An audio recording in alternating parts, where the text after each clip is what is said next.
of allies are there? Does anyone know? One? Hey, you answered. No one else did. Thank you. That's the wrong answer. Wrong.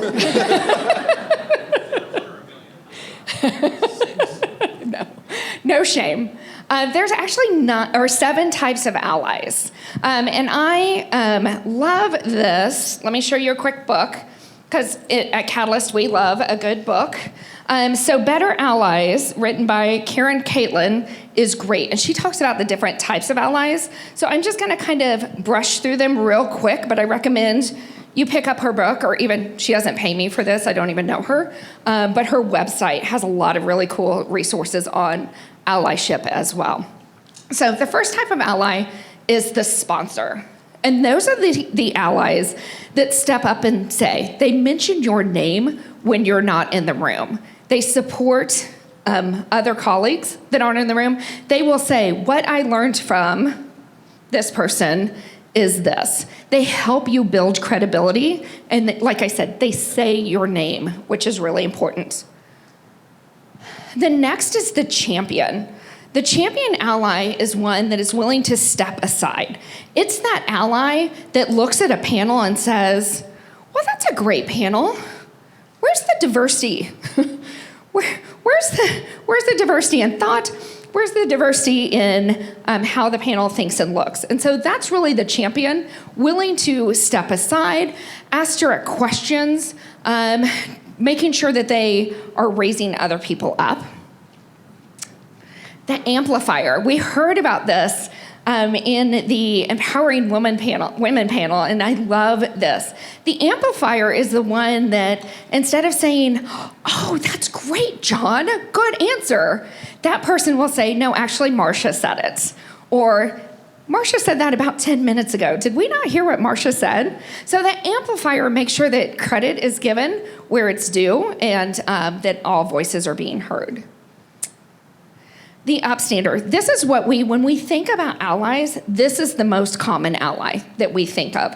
The upstander is the one that hears the jokes or notices that someone is being left out and says, we're not going to stand for that. We're going to stand up for it. We're going to push against it.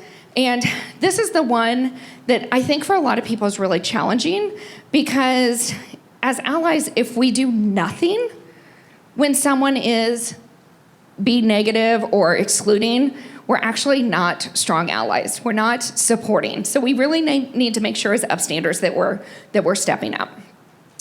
And the scholar. The scholar is a really cool one, and it's one that you wouldn't really think is a part of allyship. But the scholar works to better understand the issues of the group. They do research. They show up. They're part of the conversation. They listen more than they talk. These are the groups that never say, well, I never experienced that. I had in a former life, when I worked in the corporate world, I went to someone and said, here is 37 points of how you made me feel, not included or excluded from conversations. And he said, I don't see that. Awesome. Okay, thanks. I'll just go write my letter of resignation now. But the scholar really gets involved, helps, understands, and asks questions to know the group. And the confidant. The confidant listens to others. We like to call this one the vault. They're the ones that is a safe place for you to go to. They're the allies that allow you to come. They never question your feelings. They never invalidate what's going on. They just really make sure that they're to hear and listen, and they won't share your stories.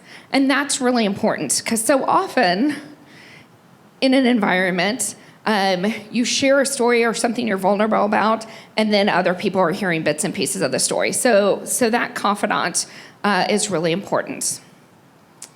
And then the advocate.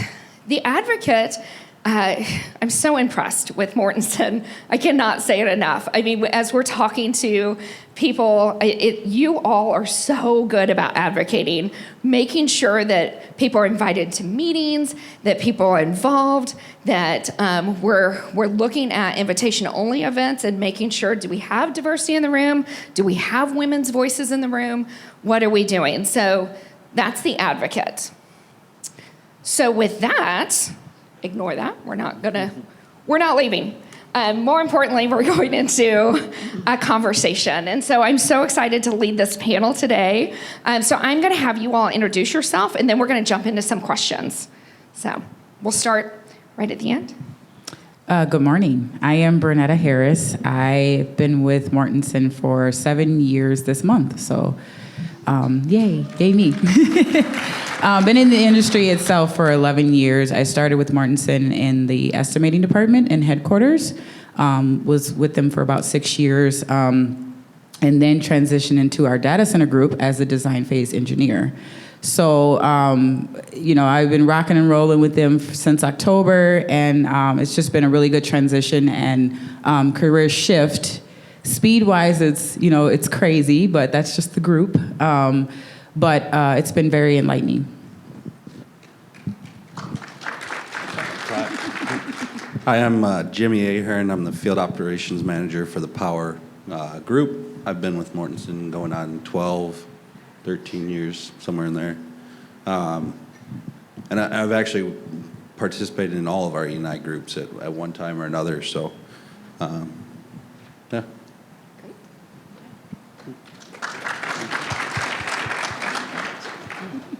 Morning, I'm Brittany LeBeau. I've been at Mortensen for 11 years in our HR department as an HR talent partner.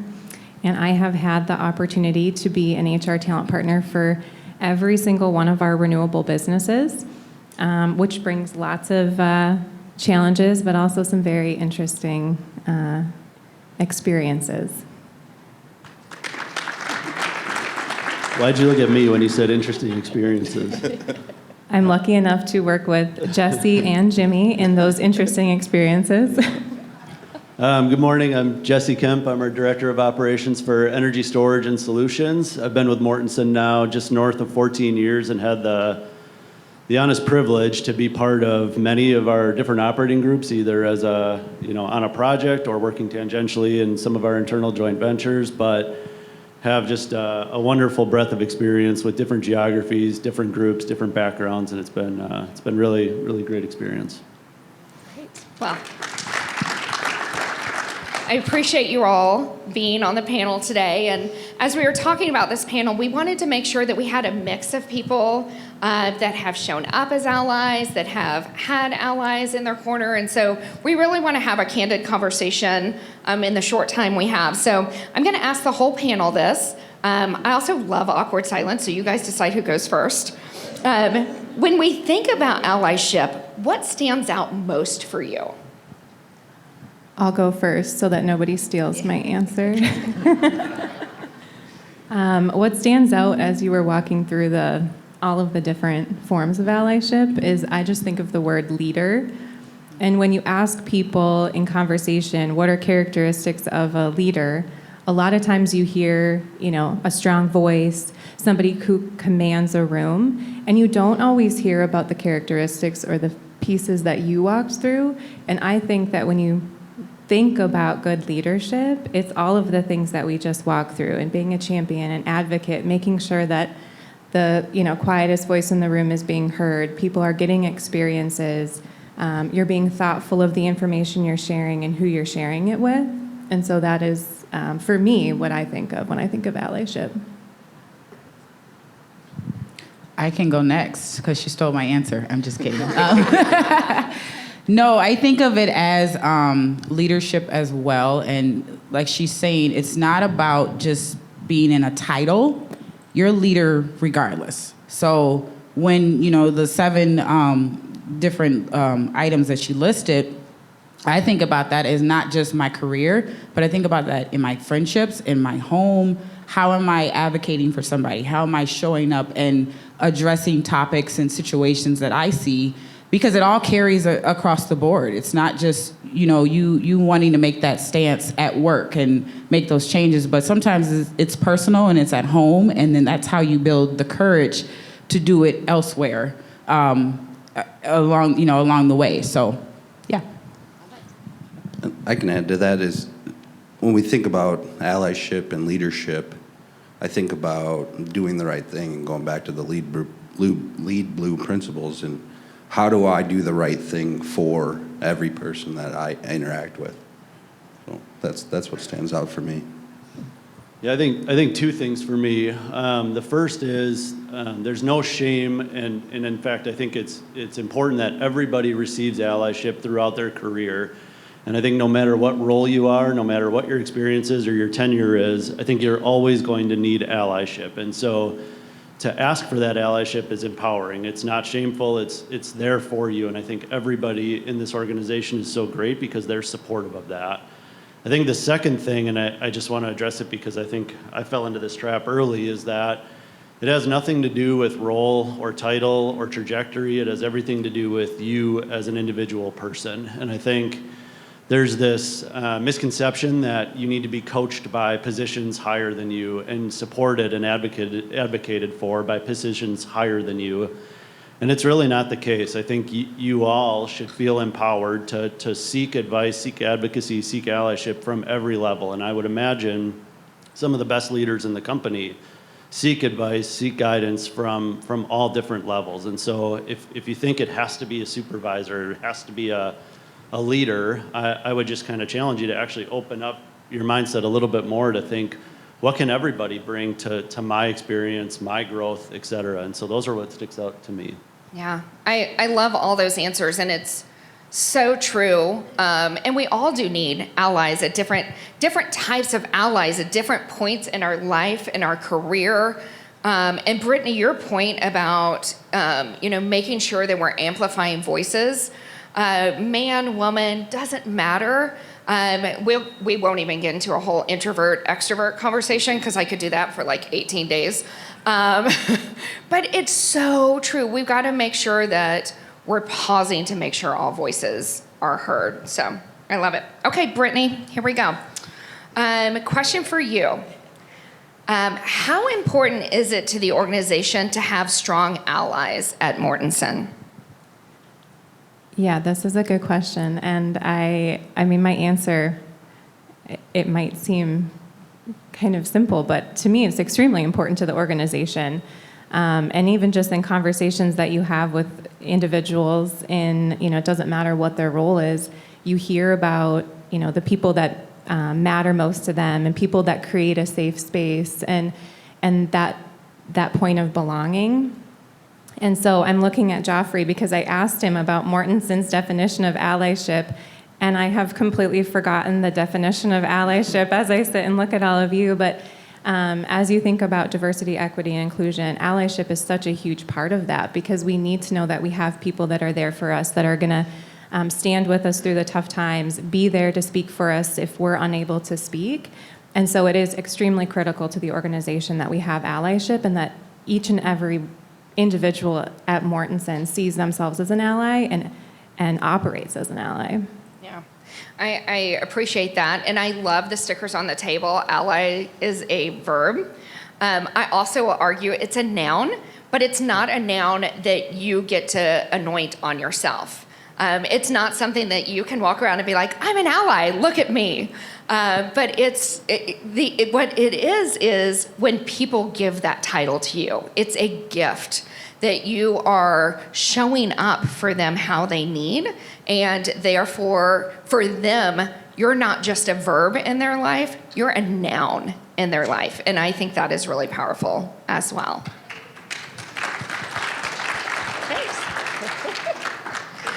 All right, Jimmy, how do you show up as an ally for those around you? So I had to ask some of my coworkers and peers, how do I show up? Because at first, when I was thinking about how do I answer this question, I didn't know.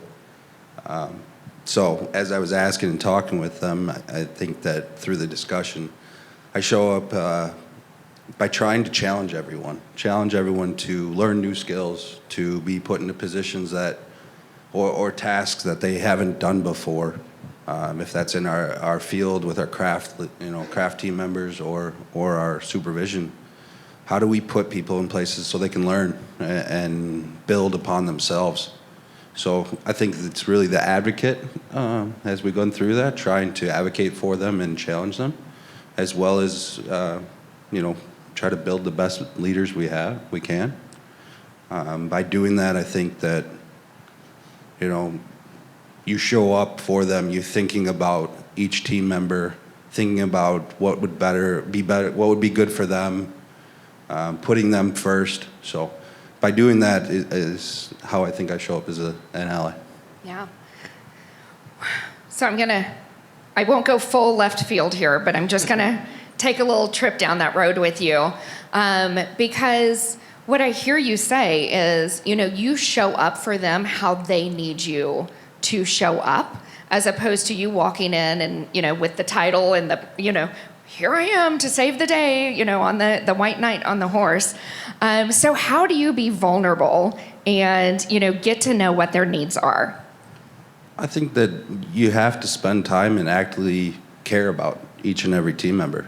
You have to spend time to get to know them inside and outside of work and really know what their goals are, what do they want to do, what are they interested in, and how do we help them, if it's training that we have, if it's training that we need to get, if it's challenge them to join an apprenticeship program, or how just listening, I think, is the biggest way. Yeah, perfect. And I'll put a plug in here at the beginning, and then I'll remember to do it at the end maybe. But at the end of this amazing day, you all are going to get what the Catalyst calls the Leadership and Allyship Toolkit. And it talks about the importance of building relationships at work. And it also goes through all the allies. But that's an important part is, I think so often we're afraid to build those relationships because we want to keep business and personal, and to build strong relationships, to be a strong ally, that's really important. So thank you for that. All right, Brunetta, can you tell us about a time when someone was an ally for you? What did they do, and how did it impact your career journey? The experience I'm in right now. Like I mentioned earlier, I transitioned from estimating to design phase. And I have to kind of give credit to Darren Knapp for that.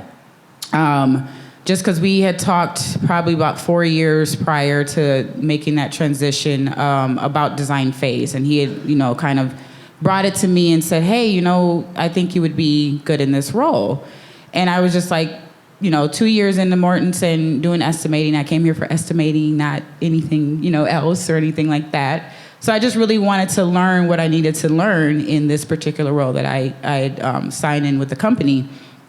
But it's interesting that he saw something in me then that now translates to now, where I'm actually able to react in it. And be, ready and more confident in it. So when he brought that back up to me, the opportunity to move into design phase as an engineer, I was more willing because I trusted his judgment. And like you were saying about relationship, it matters. Now, we're not even in the same department. He was in Minneapolis Group. I was in headquarters estimating. So we didn't interact a lot, but I would say we have a rapport with each other. And we built communication. And every time we seen each other, it was a good conversation about different things, So he kind of not just seen me in a room, business and working wise, but it was more so personal wise. So when he came to me and said, I see this in you to do this role, I trusted his judgment because we built that rapport with each other. So, and the transition has been lovely. It's, working with the data center group has been really good. And it's just a challenge that I needed that I didn't know I needed. So it was good to see that he saw that in me and really push that forward. Yeah, that is awesome. And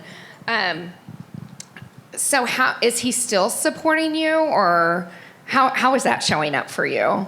So yeah, he's the leader of obviously of the Google side of the data center. So I can come to his office anytime, set up meetings or anything like that. He'll check in with me, every once in a while and just see how I'm doing. And then not only him, there's other people who have advocated for me, along my career as well, that just check in, just see how I'm doing and, what other ways can I help? I think a lot of times I've been really good at, if there's somebody in a particular role, I ask them about that. Like I'll sit down and say, hey, You're doing like with estimating was a senior estimating role. Can I talk to you about how to get there? Like, what's your journey? What are the things I need to do? So along the road, many people have been also giving me like, oh, here's a design phase manager to talk to. Here's a senior leader at this part, or here's an executive at this level. Communicate with them about different things, make those connections, because you just never know who's watching you, and you never know what opportunities are out there if you don't have those conversations and you don't build that relationship and build that rapport with people. So when the opportunity does come, it's not like, oh my gosh, it's like, oh, I can do this. I can step into this, and I have the right support allowing me to do it.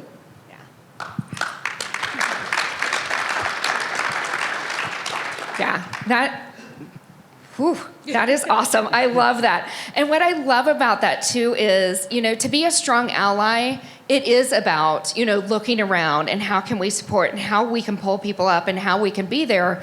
But it's also, us as women, or, any other underrepresented, like where can we find opportunities as well? Talk about that a little later today, but it's true. We have to step up and give them room to advocate and to support us as well. So I love that. Good job. All right, Jesse. You've been both an ally and received allyship. Can you give us a perspective on how you show up in both ways? Yeah.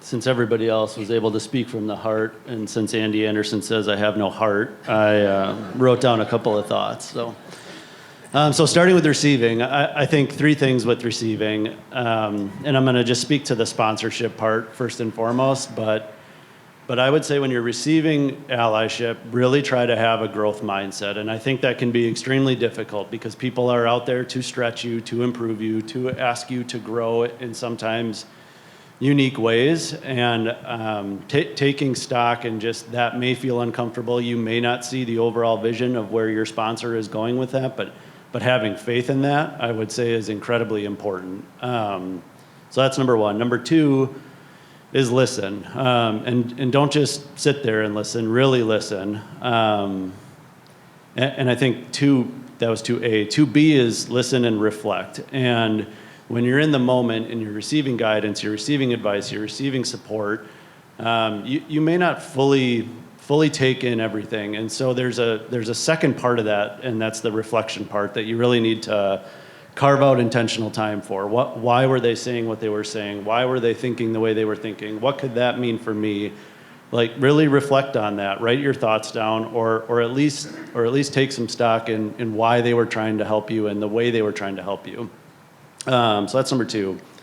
Number three is act. When somebody's taking that time and you're receiving that support, try it. It may not work for you. It honestly may not. Not everybody's advice is perfect. Not everybody's support is perfect, but try it. You owe that to yourself, and you owe that to the people that carve out the time to support you. And so really lean in, really be uncomfortable and try it. And so if it doesn't work, that's okay, but at least you're better for it, and everybody else is learning from that experience that you're able to then share. So that's the receiving part.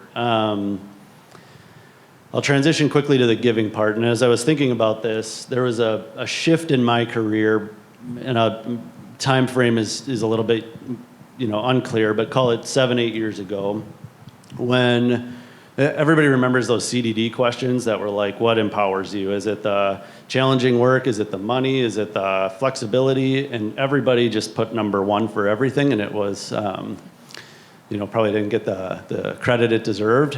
For me, it wasn't any of those. It was helping support others and watching others grow. And I think, like I said, 7-8 years ago, that became everything that fueled me first. And so to watch that in other people became so exciting and inspirational and motivating to me that it just became what I looked forward to every single day in my career. And so giving that allyship became fun. And so if you haven't taken that opportunity to do that, it was the most rewarding part, and still is the most rewarding part of my career. And so giving that, I think there's a couple of lessons I've learned along the way. One is you can't help everybody, and I think you need to know when to just support somebody by not supporting them. And I mean that in the sense that you can give guidance that maybe takes somebody from a 5 to a 6 or a 6 to a 7. Somebody else may be able to give guidance that takes them to a 5 to a 10. And so recognizing that and supporting that and opening the doors so that that person who's vulnerable and asking you for support can get the best support possible may include you stepping aside. And so my first kind of lesson learned is know when to help and know when not to help. I got to read my second. Thanks, Andy. So Jimmy said this really well. And number 2 is you have to truly care. And so when somebody asks you for guidance and you don't prepare and you don't give your authentic self and you just give a stock ops manual answer, I think it loses the opportunity that it could create. And so when I mean care, I mean really care about their growth, their ability to grow, what's holding them back. And I think people feel that. I may be wrong, I know I feel it, but when somebody's helping you and you can tell they care, that just ratchets things up to an exponential level. And so, when people are really asking you for that support, I think in turn you owe them that care and that courtesy and that authenticity to really work hard on what makes sense to grow them. And so care, like Jimmy said, to me is really important. Third and lastly, I think, is action. And we talked about it being a verb, but action and follow-up go a long, long way. So when somebody circles back from you, it may be a month, it may be a year, it may be 5 years. Hey, how is that going? How is that challenge going? How is your new role going? How is your, you were having a hard time buying a house. Are you happy with where you're at? Whatever the team member may need support with, follow up, take action, remind yourself, take notes on that so that when you do follow up with them, you're prepared. I think those all go a really, really long way when you're providing allyship. You do have a heart. See, Andy? There's a heart in there. He has a heart. That is awesome. I love that. And, to the point, I know it's a joke about the heart. And we have these conversations all the time. And I always tell people, people want to be recognized. They want to be noticed. They want to be seen. They want to be appreciated. And we were doing this in a factory setting. And one of the guys is like, no, I don't care. I don't care if anyone ever says thank you to me. And I'm like, okay. So quick story to reinforce this because we have just a little bit of time. But I used to be the HR director at a Indian casino. And the reason why that's important is because they're sovereign, so they can do whatever they want, whenever they want. It was an awesome job. It was such an interesting experience as a young HR person.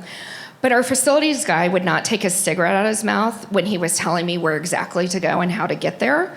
And so in the middle of about his 18th F word, his cigarette needed to be ashed. So I took it out of his mouth because I didn't want him to ash on the floor. So I took it out and ashed it for him and put it back in.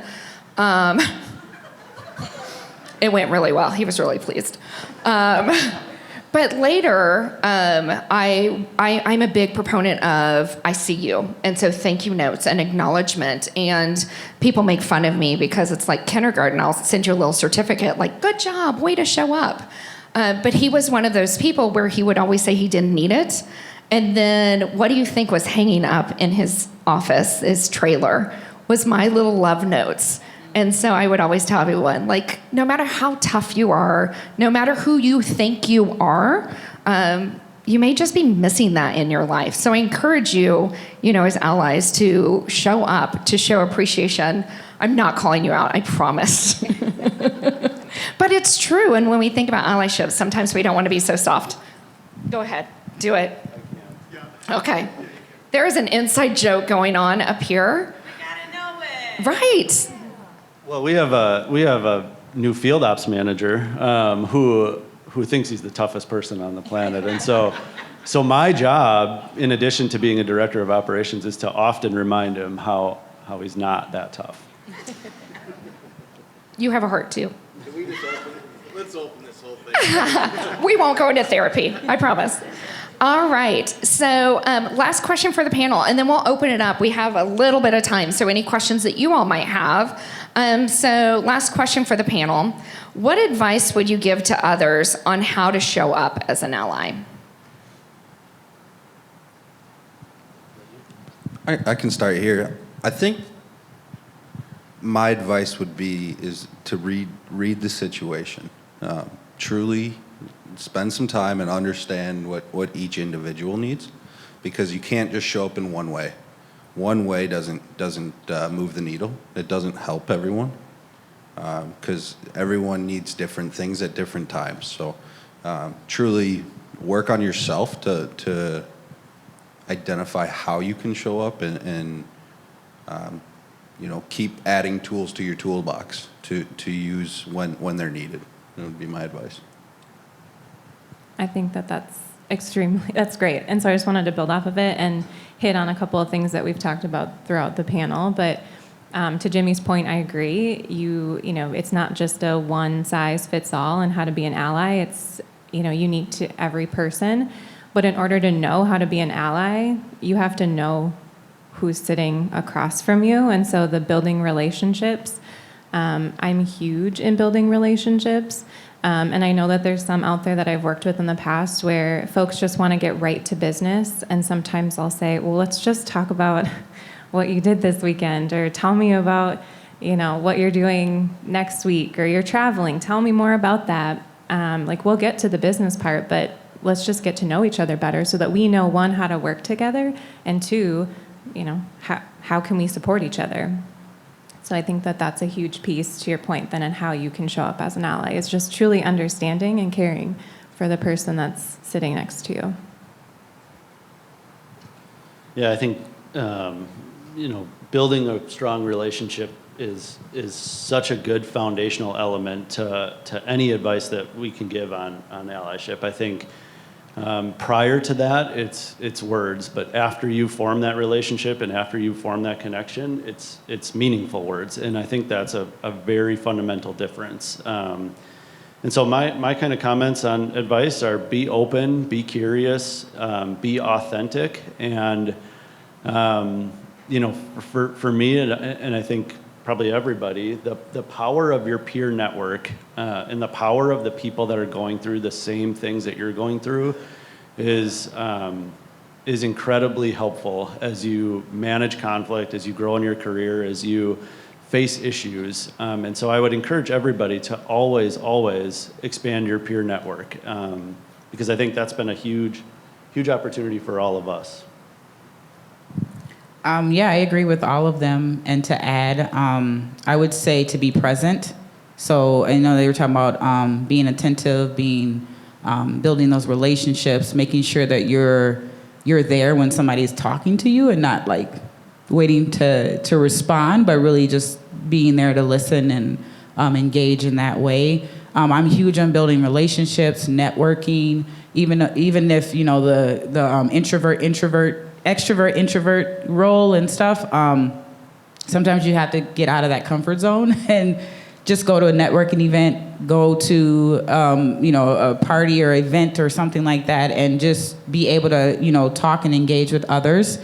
But I think for me, just over time and stuff like that, has really been networking and building those relationships and making sure that I'm going beyond just a hello, and it's like, hi, how are you doing? What are some things you're working on? Even project-wise, there's people I'll meet in different groups, and what are you working on right now? Like, that to me is like learning them and then learning what their strengths are. And then if there's some areas that I might want to be like, oh, let's connect because you're doing this and I want to learn better at that. So to me, that's always building that opportunity where somewhere down the road, I might be able to advocate for that person or they might be able to advocate for me. So it's always presenting that opportunity as well.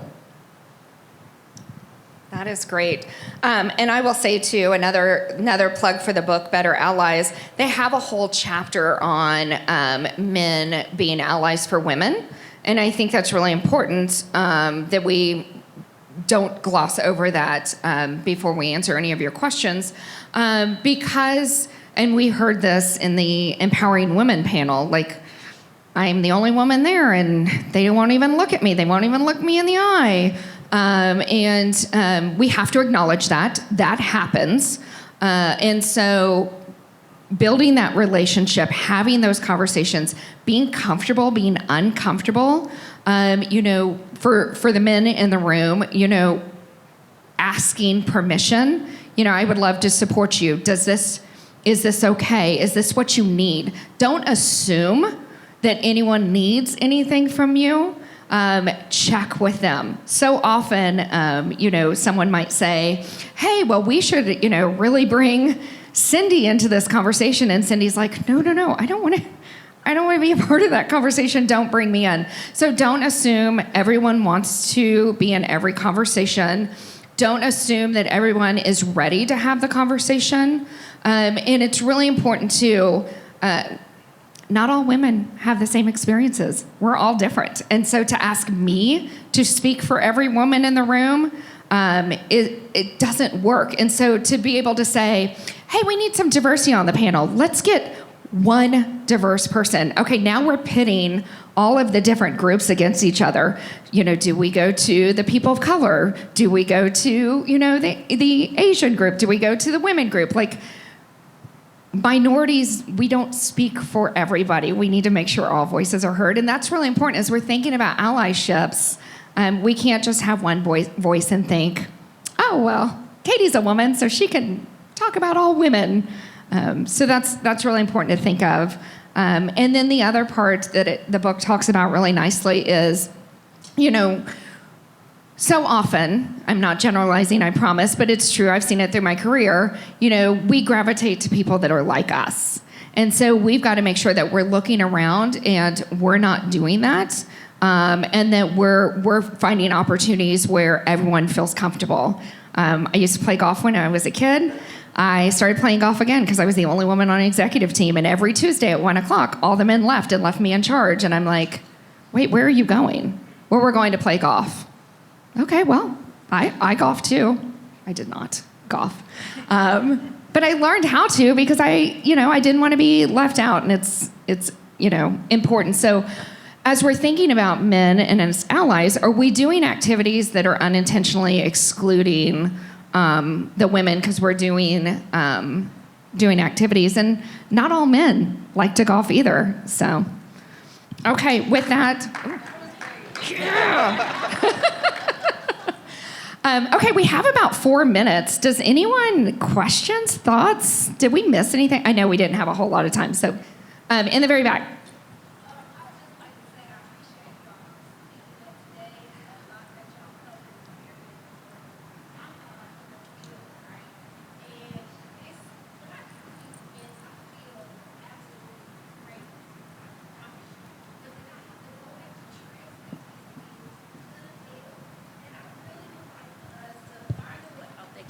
I would really like for us to find more of a way to allyship to our craft members. We have to do better. I believe I said this last year, but we got to bridge that gap or do smaller events for our workers because, it's important.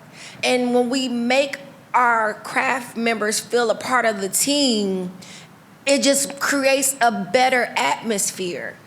Because it's so many opportunities that we talked about that they don't know anything about, and if we continue to build up our characters inside of Mortensen, our group inside, it'd just be overall better. So we should work on that more. Maybe a website that the craft workers can go upon for themselves and see what they can be a part of or help. Like we do a lot of programs helping, everything that Mortensen do. Mortensen's hand is all over. But if we are able to just have that accessible to us, that'd be perfect. We need more of that. I'm sorry. Yeah, I love that. And normalizing. Yeah, making it a part of our culture. Yeah. For everyone, not just more so of the other side. I'm speaking from the other side. Yeah, I love that. Thank you. Yeah, thank you. It is so important to, create that culture. And quite frankly, it's easier to do in an office setting. And so it takes really intentional work, really intentional conversation and creating that psychological safety to know it's okay to do it. So. I had a question. So we've talked a lot about how allyship can look like advocating on someone else's behalf. And in my experience, allyship can also look like centering someone else's voice and perspective and experience. I'm curious for the panelists, how do you look at a situation and decide what is the right type of allyship to bring in that moment?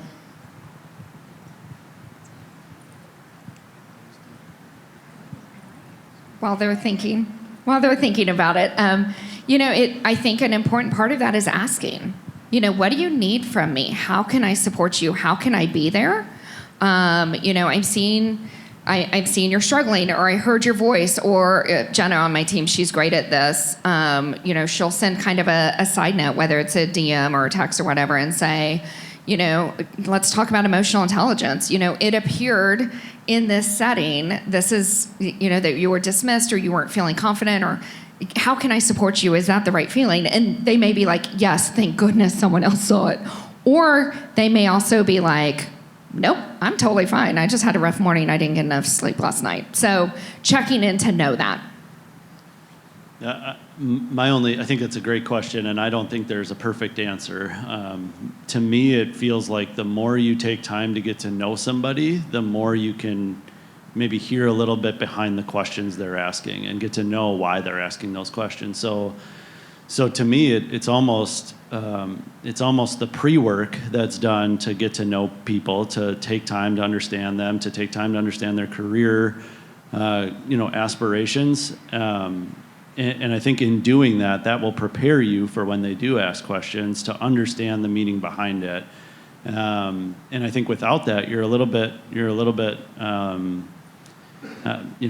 a little bit blind to why they're asking. And the only way, in my opinion, is to ask. What do you, can I ask why you asked that, or what do you thinking the outcome of this should look like, or whatever those leading questions might be. So for me, it's the stronger relationship you build on the front end, the easier those questions become to answer. Yeah. One last question. We're right up to time, so. Yes, this is for the two gentlemen. Have you guys ever mentored any females in your career, and how many? My next question to that is, how can I, as a craft member, approach my foreman or anybody of lead to be an ally for me without not feeling like we've been talking about our voices being heard? I would take that. So currently, the Power Group, we have 6 female craft members. I try to spend time and at least once a month check in with each one, understand what are their goals, how can we help them get there, and just try to spend time getting to know them. Has been very rewarding for myself, but I think it's helped as well. On the question of how to ask for allyship, I think that's going to be unique in the field. We're moving fast, right? Crews are changing, jobs begin and end. So I think it goes back to the relationship building again, and trying to break that wall down and the stigmatism of, a female craft worker can do just as much, if not more, than some of the men. And it's finding the right roles, right tasks, and empowering them to bring their ideas up. And when they voice their ideas, let's go try them. So I think that's the big one for me. I would completely agree. I think the belonging is the most important part. And so if thank you. Thank you, Brittany. The belonging is the most important part, in my opinion. And if you ever get the sense that the female craft workers, superintendents, or leaders aren't belonging, I think it is incredibly important to take note of that and bring them into every single discussion that you otherwise would have had. And so I think that would be the first thing. But for me, I would almost say the reverse of that, where to me, I've received some of the best support and allyship and guidance in my entire career from the women, craft women, as well as project managers that have really grown me in a level that was beyond my expectations. And so I almost kind of say the reverse of that is, yes, we should be allies to women, but I would ask everybody, like, go get allyship from women. It was incredibly impactful and incredibly meaningful to my career. And so if people aren't thinking that way, it's time to think that way. Yeah, that is a great way to wrap up. It's true. Not everyone knows what you need, and so you have to ask for it. You have to be bold. It's going to be uncomfortable sometimes. You're going to risk them saying no, but they're never. If you're not going to know that they're going to say yes if you don't ask. And so often we're afraid to ask, so we tell ourselves no. And I'm a firm believer that everyone wants to be great. There's probably 1% of the world that's like, I'm a jerk, I don't care. But, they just don't know what you need or what any of us need. And until we tell people what we need and ask for it, they don't know how to step up. So be bold and ask. So with that, thank you, panel, so much for sharing. This is just the beginning of the conversation. I know you guys are talking about this a lot, and that is so powerful. So again, I recommend, I get no kickback from it. Oop, I'll just throw everything on the floor. That's great. Thank you. As I just threw more. So Better Allies, great website, great tools, great resources. It can really help you as you're maneuvering through everything. It's an easy listen, it's an easy read, and then the website has all kinds of resources. So I encourage you to not limit yourself in the impact you can make, because having strong allies changes your career trajectory. It changes your belief in yourself. But I will tell you also, stepping in to be an ally, and you mentioned this, is it changes who you are internally. It changes the impact you have on your career journey. And so I encourage you to not just step up to be an ally, but also to ask for it. So with that, thank you so much, everyone. Thanks for your questions.